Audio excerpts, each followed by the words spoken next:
नमस्कार, स्वागत आहे सगळ्यांचे माझ्या चॅनलमध्ये आणि अजून एका नवीन व्हिडिओमध्ये। तर आजचा व्हिडिओ असणार आहे फ्रीज क्लिनिंगचा। तर या ठिकाणी पाहू शकता फ्रीज ओपन केल्यानंतर सगळं मेसी झालेलं आहे आणि खूप दिवसानंतर फ्रीज क्लिनिंगला घेतलेला आहे। खरं तर फ्रीज मंथली क्लीन झालाच पाहिजे, पण यावेळेस माझ्याकडून म्हणजे खूपच वेळ झाला, जवळजवळ 2-2.5 महिने झालं फ्रीज क्लिनिंग केलेला नव्हता। तर फायनली फ्रीज क्लिनिंग करायला घेतलेलं आहे। तर म्हटलं चला तुमच्याशी पण शेअर करावं। फ्रीज क्लिनिंग करायच्या अगोदर सगळ्यात महत्त्वाची गोष्ट म्हणजे अगोदर फ्रीजचा स्विच बंद करायचा आणि त्याच्यानंतरच आपण क्लिनिंगला घ्यायचं आहे। मंथली जर असे फ्रीजचे क्लिनिंग केले तर फ्रीज व्यवस्थित मेंटेन पण राहतो आणि फ्रीजच्या काही म्हणजे तक्रारी पण येत नाही की हे खराब झाले ते खराब झाले, आणि आपल्याला समजून पण जातं जे काही फ्रीजच्या आतमध्ये आपण स्टोरेज करून ठेवतो, कडधान्य म्हणा किंवा काही मसाले म्हणा, एक्सपायर वगैरे डेट आपल्याला समजून जाते, किंवा काही यूज करायचे किंवा काही गोष्टी नाही यूज करायच्या ते पण आपल्याला समजून जातं।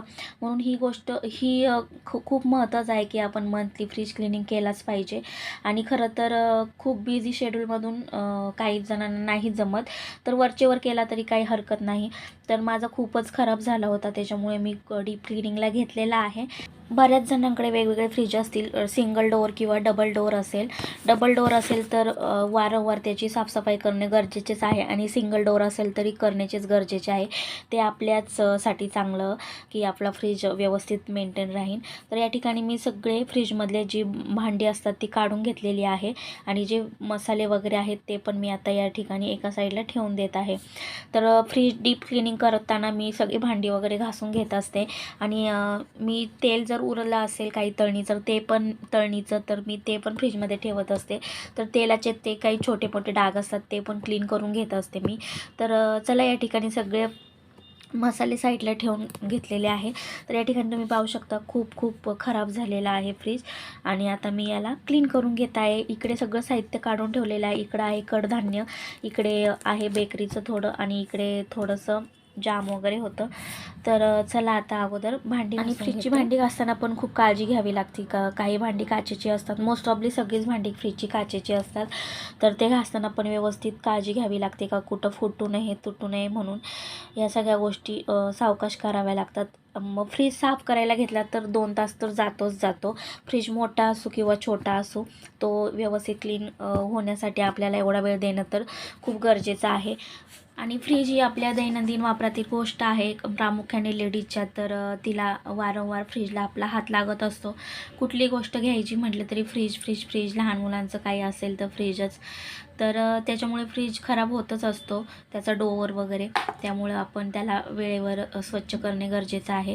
या ठिकाणी पाहू शकता फ्रीजमधली जी काच होती ती पण मी साफ करून ठेवलेली आहे, आणि जसं भांडी मी क्लीन करत होते तसं मी ते विंडोमध्ये ड्राय होण्यासाठी ठेवत होते। नेहमीप्रमाणे मी अगोदर फ्रीजची सगळी भांडी घासून घेते आणि ती सुकण्यासाठी ठेवत असते, की जेणेकरून आपला फ्रीज साफ होईपर्यंत सगळी भांडी ड्राय होऊन जातात। तर या ठिकाणी पाहू शकता फायनली मी फ्रीज आतमधून क्लीन करायला घेतलेला आहे, आणि या ठिकाणी मी वॉशिंग मशीनची पावडर थोडीशी पाण्यामध्ये मिक्स करून घेतलेली आहे, आणि या रुमालाच्या साहाय्याने मी फ्रीज क्लीन करून घेत आहे। कारण फ्रीज आतमधून व्हाईट असल्या कारणाने, मोस्ट ऑफ द फ्रीज आतमधून व्हाईटच असतात, त्याच्यामुळे तो व्यवस्थित क्लीन झाला पाहिजे। या ठिकाणी थोडेसे तेलाचे डाग पडले होते, त्याच्यामुळे मी इथे तर अक्षरशः घासणीने घासून काढलेला आहे फ्रीज। तुम्ही पाहू शकता किती खराब झालेला होता। घासणीने घासून झाल्यानंतर मी परत पावडरच्या पाण्याने पूर्ण फ्रीज क्लीन करून घेतलेला आहे, आणि तुम्हाला दिसत असेल हळूहळू की खूप छान फ्रीज म्हणजे दिसत आहे। अगोदर पण तुम्ही पाहिला होता तर किती खराब होता। तर अशा पद्धतीने मी फ्रीज क्लीनिंग करत असते। आणि तुम्ही कसं करता, तुमच्याकडे सिंगल डोअर आहे का डबल डोअर आहे ते नक्की कमेंट करून सांगा। आतमधून फ्रीज क्लीन करून झाल्यानंतर मी पूर्ण साईडनेही त्याच्या सगळ्या कडा क्लीन करून घेत आहे, बाहेरच्या साईडनी। आणि या जाळ्या मी काढलेल्या नाही आहेत, कारण जाळ्या मी आत्ताच पाठीमागे काही दूध वगैरे सांडलेलं तेव्हा मी क्लीन करून घेतल्या होत्या। आणि फायनली आता मी शेवटचा हात फिरवत आहे, व्यवस्थितरित्या माझा फ्रीज क्लीन झालेला आहे, तुम्ही पाहू शकता या ठिकाणी। आणि जरा बरं वाटतं असं क्लीन केल्यानंतर, कारण की रोजच आपल्याला फ्रीज उघडावा लागतो, सकाळ दुपार संध्याकाळ, एकदम असं फ्रेश वाटतं। पाहू शकता या ठिकाणी पूर्ण फ्रीज क्लीन झालेला आहे, आणि माझा फ्रीजरमध्ये सुद्धा कधीच बर्फ साचलेला नसतो, कारण मी त्याचं टेम्परेचर नेहमी नॉर्मल ठेवत असते। उन्हाळा पावसाळा हिवाळा तिन्ही ऋतूमध्ये माझं फ्रीजरचं टेम्परेचर नॉर्मल असतं। फ्रीजरमध्ये काही जास्त माझा यूजच नसतो, त्याच्यामुळे काही जास्त त्याची उघडण नसतेच। तर या ठिकाणी मी आपण जी दुधाची पिशवी आणतो ते भांडं मी साफ करून ठेवलेलं ते आता मी लावून घेत आहे.